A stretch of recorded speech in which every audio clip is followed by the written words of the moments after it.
नमस्कार दोस्तों, मैं हूं सौरभ और स्वागत है आपका बुक ट्यूबर हिंदी पर। क्या होगा अगर मैं आपको देखकर, आपकी आंखों में झांककर आपके सबसे गहरे, सबसे छुपे हुए राज को बता दूं? वो राज नहीं जो आपने दुनिया से छुपाया है, बल्कि वो राज जो आपने खुद से छुपा रखा है। वो डर, वो बेचैनी, वो अकेलापन जो आप हर सुबह एक झूठी मुस्कान के नकाब के पीछे कैद कर देते हैं। आप कहेंगे ये असंभव है, लेकिन सच तो ये है कि आपका हर राज, आपकी हर कमजोरी, आपकी चाल में, आपकी आवाज में, आपके वस्त्रों पर बनी एक एक सिलवट में चीख चीख कर दुनिया को सुनाई दे रही है। आप एक खुली किताब हैं, बस उसे समझने वाला चाहिए। और आज इस वीडियो में हम सिर्फ उस किताब को देखना ही नहीं, बल्कि उसे फिर से लिखना सीखेंगे। बुक ट्यूबर हिंदी में आपका स्वागत है। आज हम किसी किताब की समरी नहीं, बल्कि उस ज्ञान की समरी करेंगे जो हजारों किताबों का सार है। आज हम बात करेंगे लाइव विद फ्लो की, असली शक्ति की, जो टकराने में नहीं, बह जाने में है, जो प्रतिक्रिया करने में नहीं, साक्षी बन जाने में है। ये कहानी है एक युवक की और एक ज़ेन गुरु की, लेकिन असल में ये कहानी आपकी और मेरे मन की है। उस मन की जो एक गुलाम है। आप सोचते हैं आप आजाद हैं? नहीं, आपका मन एक छोटी सी सोशल मीडिया नोटिफिकेशन का गुलाम है, किसी अनजान व्यक्ति के एक बुरे कमेंट का गुलाम है, अतीत की एक बुरी याद का गुलाम है, भविष्य की एक चिंता का गुलाम है। एक छोटी सी घटना, एक शब्द, और आपका पूरा दिन, आपकी पूरी शांति तबाह हो जाती है। आप रिएक्ट करते हैं क्योंकि आपको लगता है कि कंट्रोल करने का यही तरीका है, और यही आपका सबसे विशाल भ्रम है। असली शक्ति रिएक्ट करने में नहीं, शांत रहकर उस रिएक्शन को देखने में है। आज हम उस शक्ति को अनलॉक करेंगे। तो चलिए समय की धूल में दबी उस कहानी को फिर से जिंदा करते हैं। एक युवक जिसकी आंखों में बेचैनी और चाल में तूफान था, एक प्रसिद्ध ज़ेन मास्टर के आश्रम पहुंचा। वो कोई शिष्य नहीं था, वो एक परीक्षक था। उसके चेहरे पर ज्ञान की प्यास नहीं, अहंकार की चुनौती थी। वो मास्टर के सामने जाकर रुक गया और बोला, मैंने सुना है आप बहुत ज्ञानी हैं। लोग कहते हैं आपकी बातों से जीवन बदल जाते हैं, पर मुझे माफ करना, मुझे कहीं सुनी बातों पर यकीन नहीं होता। मैं विज्ञान का छात्र हूं, मैं सबूत मांगता हूं। अगर आप सच में उतने ही ज्ञानी हैं जितना लोग कहते हैं, तो आपको मेरे सवाल का जवाब देना होगा। अगर आपका जवाब सही हुआ तो मैं न केवल आपको मानूंगा, बल्कि आपकी हर बात को अपने जीवन का संविधान बना लूंगा। ज़ेन मास्टर शांत बैठे रहे, जैसे एक गहरी झील जिसमें कोई पत्थर हलचल पैदा नहीं कर सकता। उनकी शांति युवक के अहंकार पर भारी साबित हो रही थी। युवक ने अपनी चुनौती फेंकी। लोग कहते हैं आप मन को समझ लेते हैं, तो चलिए मुझे देखकर बताइए, इस वक्त मेरे जीवन की सबसे अहम समस्या क्या है? ये एक जाल था, एक ऐसा सवाल जिसका कोई सही जवाब नहीं हो सकता था। मास्टर ने अपनी आंखें खोली और उस युवक को देखा। उन्होंने उसे वैसे नहीं देखा जैसे हम और आप एक दूसरे को देखते हैं। उन्होंने उसके शरीर को नहीं, उसकी ऊर्जा को देखा। उसकी आवाज को नहीं, उसके पीछे छिपी खामोशी को सुना। उसकी आंखों को नहीं, उसके भीतर चल रहे बवंडर को देखा। कुछ देर की गहरी खामोशी के बाद जो युवक को चुभ रही थी, मास्टर बोले, बेटा, मेरे पास कोई चमत्कारिक शक्ति नहीं है। मैं कोई भविष्यवक्ता नहीं हूं। मैं बस वर्तमान में जीता हूं। जो जैसा है उसे वैसा ही देखता हूं। मैं अपने मन के धोखे को समझता हूं, इसीलिए मुझे दूसरों के मन का धोखा भी दिख जाता है। मास्टर रुके और फिर कहा, तुम्हारी समस्या ये नहीं है कि तुम दुखी हो। तुम्हारी समस्या ये है कि तुम्हें पता ही नहीं है कि तुम दुखी क्यों हो। तुम्हारी पहली समस्या तुम्हारे रिश्ते हैं। तुम्हारा अपने परिवार से, अपने दोस्तों से, किसी से भी गहरा लगाव नहीं है। तुम्हें हर कोई पराया लगता है। तुम भरी महफिल में भी नितांत अकेले हो। युवक के चेहरे का सारा रंग फीका हो गया। ये एक तीर था जो सीधा निशाने पर लगा था। इससे पहले कि वो कुछ बोल पाता, मास्टर ने आगे कहा, मैं ये इसलिए नहीं कह रहा कि मैंने तुम्हारा भविष्य जान लिया है। मैंने बस तुम्हारी आवाज सुनी। तुम बहुत तेजी से बोलते हो। शब्द एक दूसरे से टकरा रहे हैं। ऐसा इंसान तभी बोलता है जब उसके मन में ये डर बैठ गया हो कि सामने वाला उसकी बात पूरी होने से पहले ही काट देगा। तुम्हें यह डर क्यों है? क्योंकि तुम भी दूसरों की बात नहीं सुनते। तुम संवाद नहीं करते। तुम बस अपनी बात थोपना चाहते हो। और जहां एक दूसरे को सुना नहीं जाता, वहां कोई अपने मन की गहराई को खोल ही नहीं पाता। और जब मन खुल नहीं पाता तो रिश्ते कैसे बनेंगे? तुम सबके बीच होकर भी अकेले हो, क्योंकि तुमने सुनने का पुल गिरा दिया है। युवक स्तब्ध था। उसकी सबसे गहरी असुरक्षा, जिसे उसने कभी किसी को नहीं बताया था, आज एक अनजान साधु ने उसके सामने रख दी थी। मास्टर ने अपनी बात जारी रखी। और तुम्हारी दूसरी समस्या, तुम नकारात्मकता के लिए एक चुंबक हो। छोटी छोटी बातें, छोटे छोटे विचार तुम्हें हफ्तों तक परेशान करते हैं। तुम खुश होने की कोशिश करते हो, लेकिन कोई अदृश्य शक्ति तुम्हें वापस उसी अंधेरे कुएं में खींच लेती है। युवक अब खुद का बचाव करने लगा। ये तो आज के समय में हर किसी के साथ है। सोशल मीडिया, काम का दबाव, इसमें मेरे साथ क्या अलग है? मास्टर मुस्कुराए, एक ऐसी मुस्कान जिसमें दया थी, समझ थी। उन्होंने युवक के पैरों की ओर इशारा किया। मैं तुम्हारे जूते देख रहा हूं। महंगे जूते हैं, लेकिन इन पर खरोंचों के ताजा निशान हैं। ये निशान किसी संघर्ष के नहीं हैं, ये रास्ते में गिरे पत्थरों से टकराने के हैं। जब कोई इंसान शांत मन से वर्तमान में रहकर चलता है, तो उसे रास्ते का हर पत्थर दिखाई देता है, वो बचकर निकल जाता है। लेकिन जब किसी का दिमाग अतीत या भविष्य की चिंताओं में उलझा होता है, तो उसका शरीर तो चलता है, पर उसकी चेतना साथ नहीं होती। वो बार बार ठोकर खाता है। तुम्हारे जूतों पर ये निशान बता रहे हैं कि तुम्हारा सतर्कता का स्तर बहुत कम है। तुम यहां आते हुए भी यहां नहीं थे, तुम अपने विचारों में खोए हुए थे। मास्टर ने अपनी बात को एक गहरी सच्चाई से मिलाया। और बेटा, नकारात्मक विचार और भावनाएं भी रास्ते में गिरे उन पत्थरों की तरह ही हैं। अगर तुम सतर्क नहीं हो, अगर तुम वर्तमान में नहीं हो, तो तुम उनसे बार बार टकराओगे, खुद को घायल करोगे। तुम्हारी सतर्कता कम है, इसीलिए नकारात्मक विचार तुम्हें एक पल के लिए भी चैन से नहीं रहने देते। वो तुम्हारी खुशी पर हावी हो जाते हैं। अब तक युवक का अहंकार पिघलकर आंसुओं में बदलने को तैयार था। वो जो चुनौती देने आया था, वो खुद एक खुली किताब बन चुका था। वो मास्टर के कदमों में झुक गया। गुरुदेव, आपने मुझसे ज्यादा जान लिया। यही मेरे जीवन का सच है। मैं हर वक्त जल्दी में रहता हूं, चीजें भूल जाता हूं, काम की बातें याद नहीं रहती, हर छोटी बात पर जरूरत से ज्यादा प्रतिक्रिया करता हूं, और मेरे मन के विचार मेरे काबू में बिल्कुल नहीं हैं। मैं क्या करूं? कृपया मेरा मार्गदर्शन करें। आज से आपकी हर बात मेरे लिए पत्थर की लकीर होगी। मास्टर के चेहरे पर एक कोमल मुस्कान आई। उन्होंने युवक को उठाया और कहा, उठकर सीधा हो जाओ। जवाब तुम्हारे अंदर ही है, बस उसे जगाने की जरूरत है। मैं तुमसे एक बहुत सरल सवाल पूछता हूं, उसी में तुम्हारी हर समस्या का समाधान छिपा है। मास्टर ने युवक की आंखों में झांक कर पूछा, मुझे बताओ, पानी का आकार क्या होता है? युवक को यह सवाल बचकाना लगा। वो जानता था कि पानी का कोई आकार नहीं होता, लेकिन अब वो अहंकार नहीं कर सकता था। वो चुपचाप सोचता रहा। मास्टर उठे, पास रखे एक मिट्टी के प्याले में पानी भरा और युवक के सामने रखकर पूछा, अब बताओ, पानी का आकार कैसा है? युवक ने कहा, पानी का आकार प्याले जैसा है। मास्टर ने उस प्याले का पानी पास रखे एक लंबे गुलदस्ते में डाल दिया और फिर पूछा, और अब? युवक ने कहा, अब पानी का आकार गुलदस्ते जैसा है। इसके बाद मास्टर ने उस गुलदस्ते का पानी आश्रम के बाहर सूखी जमीन पर डाल दिया। प्यासी मिट्टी ने एक पल में सारा पानी सोख लिया। पानी अदृश्य हो गया। मास्टर ने फिर पूछा, और अब बताओ, पानी का आकार क्या है? युवक खामोशी से उस गीली मिट्टी को देखता रहा। अब पानी का कोई आकार नहीं था, वो मिट्टी का ही एक हिस्सा बन चुका था। मास्टर ने उसके कंधे पर हाथ रखा और कहा, जो किसी भी आकार में बदल जाए, उसे कोई कैसे बांध सकता है? जो हर बाधा के अनुसार अपना रास्ता बदल ले, उसे कोई कैसे रोक सकता है? पानी को कोई दीवार नहीं रोकती, वो अपना रास्ता बना लेता है या इंतजार करता है।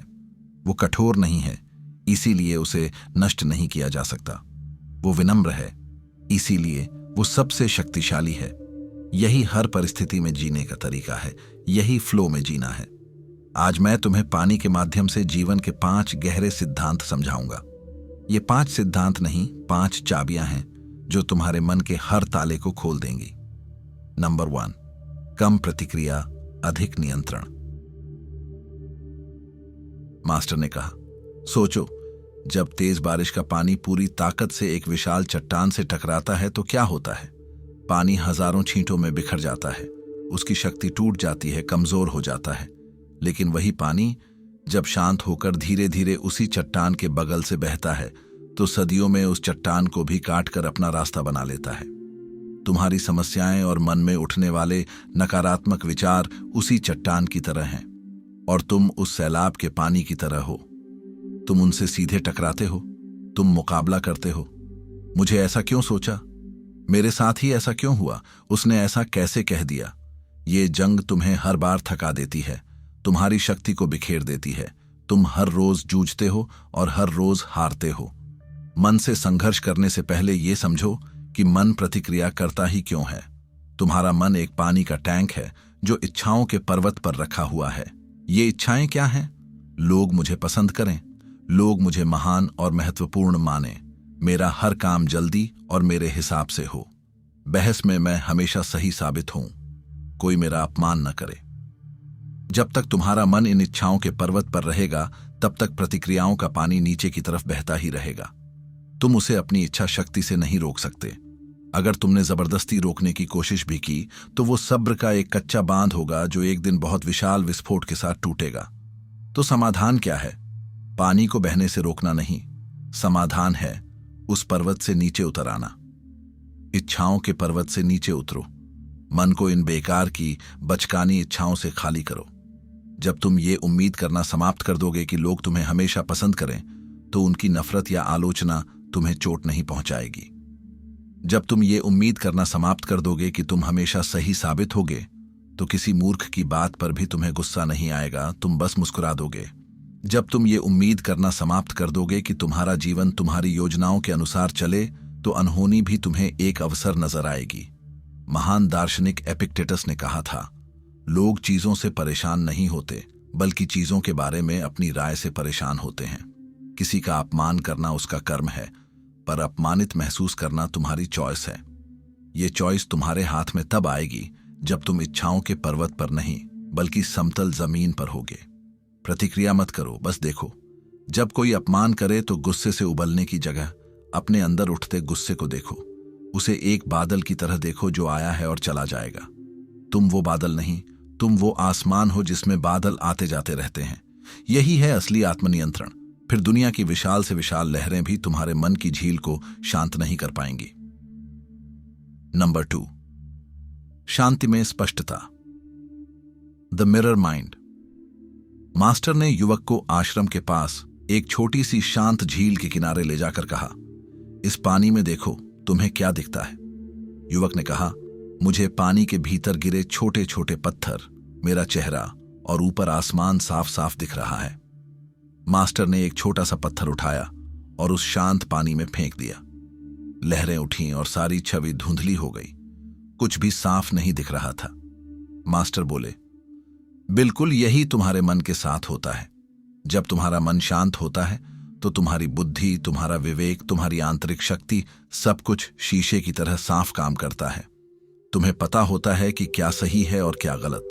तुम्हें पता होता है कि किस इंसान पर भरोसा करना है और किससे दूर रहना है। इस स्पष्टता से आत्मविश्वास पैदा होता है और जहां आत्मविश्वास है वहां डर नहीं टिक सकता। लेकिन जैसे ही एक नकारात्मक विचार, एक चिंता, एक क्रोध का पत्थर तुम अपने मन की झील में फेंकते हो, सब कुछ धुंधला हो जाता है। उस धुंधलेपन में तुम गलत निर्णय लेते हो, गुस्से में वो मैसेज भेज देते हो जिसका पछतावा तुम्हें बाद में होता है। चिंता में तुम वो मौका खो देते हो जो तुम्हारा जीवन बदल सकता था। अशांत मन में लिया गया हर फैसला तुम्हें और गहरी अशांति में धकेल देता है। अष्टावक्र गीता कहती है, तुम कर्ता नहीं दृष्टा हो। जब मन में विचारों का तूफान उठे तो उस तूफान का हिस्सा मत बनो, किनारे होकर उसे देखो। जब तुम देखना शुरू करते हो तो तूफान की ताकत अपने आप कम होने लगती है, क्योंकि तूफान को ताकत तुमसे ही मिलती है, तुम्हारे ध्यान से, तुम्हारी प्रतिक्रिया से। ओशो कहते थे, मन एक बहुत सुंदर सेवक है लेकिन बहुत खतरनाक मालिक। जब तक तुम प्रतिक्रिया करते हो मन तुम्हारा मालिक है। जिस पल तुम शांत होकर बस देखना शुरू करते हो तुम मालिक बन जाते हो। शांति कोई साधना करके हासिल करने वाली चीज नहीं है। शांति तुम्हारा स्वभाव है। तुम्हें बस उस शोर को हटाना है जो तुमने अपने ऊपर लाद रखा है। अगली बार जब मन में उथल पुथल हो तो कुछ मत करो, टकराओ मत। बस आंखें बंद करो और अपनी सांसों को देखो, आती हुई सांस और जाती हुई सांस। तुम पाओगे कि जैसे जैसे तुम्हारा ध्यान सांसों पर गहराएगा, मन की झील अपने आप शांत होने लगेगी और तुम्हें रास्ता साफ दिखाई देने लगेगा। पॉइंट नंबर 3, सरलता की शक्ति, the power of the single drop. Master युवक को वापस आश्रम के एक कोने में ले गए। वहां जमीन पर रखे एक विशाल पत्थर में एक छोटा सा चिकना छेद था। मास्टर ने उसकी ओर इशारा करते हुए पूछा, इस छेद को देखकर क्या समझते हो? युवक ने ध्यान से देखा। छेद के ठीक ऊपर छत की एक खपरेल से पानी टपकने की जगह थी। उसने कहा, यह छेद छत से टपकती पानी की बूंदों से बना है। मास्टर ने कहा, बिल्कुल सही, और यही तुम्हारे तीसरे सवाल का जवाब है। एक अकेली बूंद की क्या ताकत है? कुछ भी नहीं। वो पत्थर पर गिरती है और भाप बनकर हवा में विलीन हो जाती है। लेकिन जब वही बूंद उसी जगह पर बार बार लगातार सालों तक गिरती रहती है तो वो दुनिया की सबसे कठोर चीज पत्थर को भी भेद देती है। ये है निरंतरता की शक्ति, ये है सरलता की शक्ति। हम हमेशा विशाल चीजों के पीछे भागते हैं। एक दिन में 10 घंटे अध्ययन करना, एक दिन में जिम में खुद को चूर चूर कर देना, एक दिन में पूरी किताब खत्म कर देना, और नतीजा? हम एक दिन करते हैं और फिर हफ्तों तक कुछ नहीं करते। हम उस तेज लहर की तरह हैं जो एक बार आती है और चली जाती है। तुम्हें तेज लहर नहीं, वो टपकती हुई बूंद बनना है। विचारों की शांति विचारों से टकराकर नहीं आएगी, वो आएगी वर्तमान में लौटने के छोटे, सरल और निरंतर अभ्यास से। जब भी तुम खुद को विचारों में फंसा हुआ पाओ, जब भी मन अतीत के पछतावे में या भविष्य की चिंता में गोते लगा रहा हो, बस एक पल के लिए रुको और अपने आप से कहो, वापस आ जाओ। अपने पैरों के नीचे जमीन को महसूस करो, अपनी सांसों की आवाज सुनो, अपने आसपास की किसी एक चीज को ध्यान से देखो। ये वापस आने का अभ्यास है। ये पानी की वो एक बूंद है। पहली बार शायद कुछ नहीं होगा, 100वीं बार भी शायद कुछ खास ना लगे, लेकिन हजारों बार करने के बाद तुम पाओगे कि तुम्हारे मन में एक छेद हो गया है। एक ऐसा छेद जहां से सारे व्यर्थ के विचार बहकर निकल जाते हैं और केवल शांति बचती है। लाओ त्सु ने कहा था, 1000 मील की यात्रा एक कदम से शुरू होती है। तुम्हारी आंतरिक शांति की यात्रा वर्तमान में लौटने के उस एक सरल कदम से शुरू होती है। सरलता और विनम्रता को कभी कम मत समझना। पर्वत विशाल और कठोर होते हैं, इसीलिए भूकंप में सबसे पहले वही टूटते हैं। पानी विनम्र और तरल है, इसीलिए वो हर आपदा से बचकर निकल जाता है। विनम्र बनो, सरल बनो, निरंतर बनो, शक्ति अपने आप तुम्हारे पीछे चलेगी। नंबर 4, गहरी समझ, चक्रों की बुद्धिमत्ता। पानी कभी ऊपर की ओर बहने की कोशिश नहीं करता, मास्टर ने शांति से कहा। वह हमेशा नीचे की ओर अपने स्वभाव के अनुसार बहता है। एक नदी जब पर्वत से निकलती है तो वह तेज और शोर करती हुई होती है। जब वह मैदान में आती है तो शांत और गहरी हो जाती है, और अंत में समुद्र में मिलकर वह अनंत हो जाती है। वह हर अवस्था को स्वीकार करती है। वह यह नहीं कहती कि मैं हमेशा पर्वत की तरह तेज क्यों नहीं रहती, या मैं हमेशा मैदान की तरह शांत क्यों नहीं रहती। यही जीवन का नियम है। हर चीज का एक समय होता है। एक समय आएगा जब तुम सबसे आगे होगे, और एक समय आएगा जब तुम सबसे पीछे हो जाओगे। एक समय मेहनत और संघर्ष का होगा, और एक समय विश्राम और शांति का। एक समय जीत का होगा, और एक समय हार से सीखने का। जो व्यक्ति प्रतिक्रिया नहीं करता, जिसका मन शांत है, उसे यह सारा खेल, यह पूरा प्रवाह साफ दिखता है। उसे कोई स्थिति गलत नहीं लगती। हार उसके लिए हार नहीं, एक सीख है। अपमान उसके लिए अपमान नहीं, सामने वाले के मन का कचरा है। सफलता उसके लिए अहंकार का कारण नहीं, बस उसकी मेहनत का परिणाम है। वह हमेशा वर्तमान में रहता है और जो जैसा है उसे वैसा ही देखता है।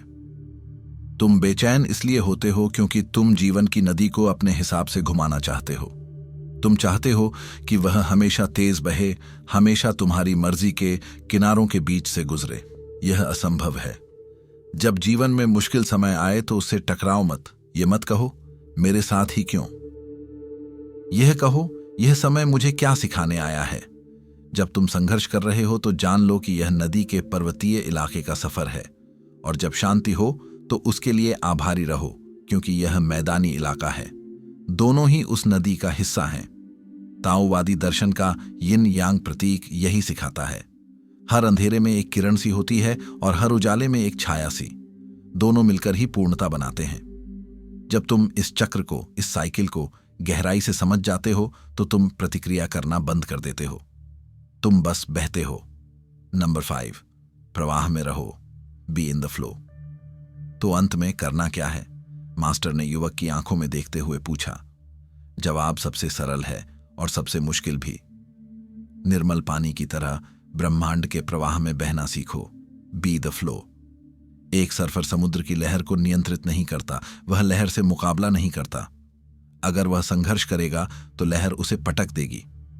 वह बस अपने बोर्ड पर रहता है, संतुलन बनाता है और लहर की अनंत शक्ति का इस्तेमाल करके आगे चलता है।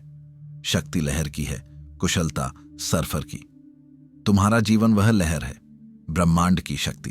तुम्हारी चेतना वह सर्फर है। जब तुम वर्तमान में होते हो, पूरी तरह से जागरूक, तो तुम उस लहर के साथ एक हो जाते हो। इसी को कहते हैं फ्लो स्टेट। जब तुम कोई काम इतनी लगन से करते हो कि तुम्हें समय का, भूख का, प्यास का, किसी चीज का होश नहीं रहता, तुम और तुम्हारा काम एक हो जाते हो, वही फ्लो है। यह फ्लो हासिल कैसे हो? बार बार खुद को याद दिलाकर, वर्तमान में रहकर कर्म करना ही लक्ष्य है। स्वामी विवेकानंद ने राजयोग में इसका एक वैज्ञानिक तरीका बताया है। वे कहते हैं, अगर मन में गलत चीजों में रुचि आती है, गलत विचार उठते हैं, तो उनसे टकराओ मत, काउंटर वेव्स पैदा करो। यानी अगर मन में नफरत का विचार उठा है तो उसे दबाने की कोशिश मत करो। जानबूझकर प्रेम और करुणा के विचार को जन्म दो। एक अच्छी किताब रीड करो, किसी की मदद करो, किसी अच्छे दोस्त से बात करो। धीरे धीरे तुम्हारी काउंटर वेव्स इतनी शक्तिशाली हो जाएंगी कि नकारात्मक विचारों की लहर उनके सामने टिक ही नहीं पाएगी। मास्टर ने अपनी बात समाप्त करते हुए कहा, सेल्फ कंट्रोल का मतलब खुद को दबाना नहीं है। सेल्फ कंट्रोल का मतलब खुद को इतना गहरा समझ लेना है कि तुम्हें दबाने के लिए कुछ बचे ही ना। तुम्हारा समय इस धरती पर सबसे कीमती चीज है। इसे बेकार की प्रतिक्रियाओं में, बेकार के क्रोध में, बेकार की चिंताओं में बर्बाद मत करो। वर्तमान में रहो, पानी की तरह बनो, लड्ढो मत, बह जाओ। जीत तुम्हारी ही होगी। वो युवक उस दिन आश्रम से एक नया इंसान बनकर लौटा।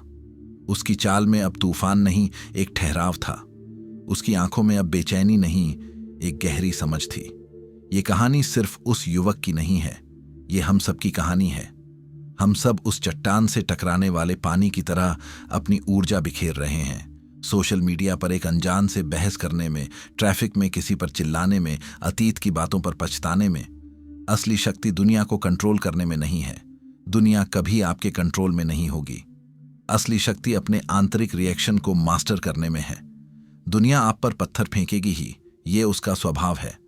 आप उन पत्थरों से टकराकर टूट जाने वाला कांच बनना चाहते हैं, या उन पत्थरों के बगल से रास्ता बनाकर बह जाने वाला पानी? ये चॉइस आपकी है। हर पल, हर क्षण ये चॉइस आपकी है। आपकी असली जंग बाहर किसी इंसान या परिस्थिति से नहीं है। आपकी असली जंग आपके भीतर है। उस आवाज से है जो हर बात पर रिएक्ट करना चाहती है। जिस दिन आपने उस आवाज को जीत लिया, उस दिन आप पूरी दुनिया को जीत लेंगे, बिना एक भी तलवार उठाए। तो आज इस वीडियो के बाद मैं आपसे कुछ करने को नहीं कहूंगा, मैं बस आपको सोचने के लिए एक विचार दे रहा हूं। आज जब कोई आपको उकसाएगा, जब कोई आपकी आलोचना करेगा, जब ट्रैफिक में कोई गलत तरीके से ओवरटेक करेगा, उस एक पल के लिए रुक जाना। कोई प्रतिक्रिया मत करना और खुद से बस एक सवाल पूछना, मुझे पत्थर बनना है या पानी? इस एक सवाल में आपके पूरे जीवन को बदलने की शक्ति है। बुक ट्यूबर हिंदी पर इस दार्शनिक यात्रा में मेरे साथ शामिल होने के लिए बहुत बहुत धन्यवाद।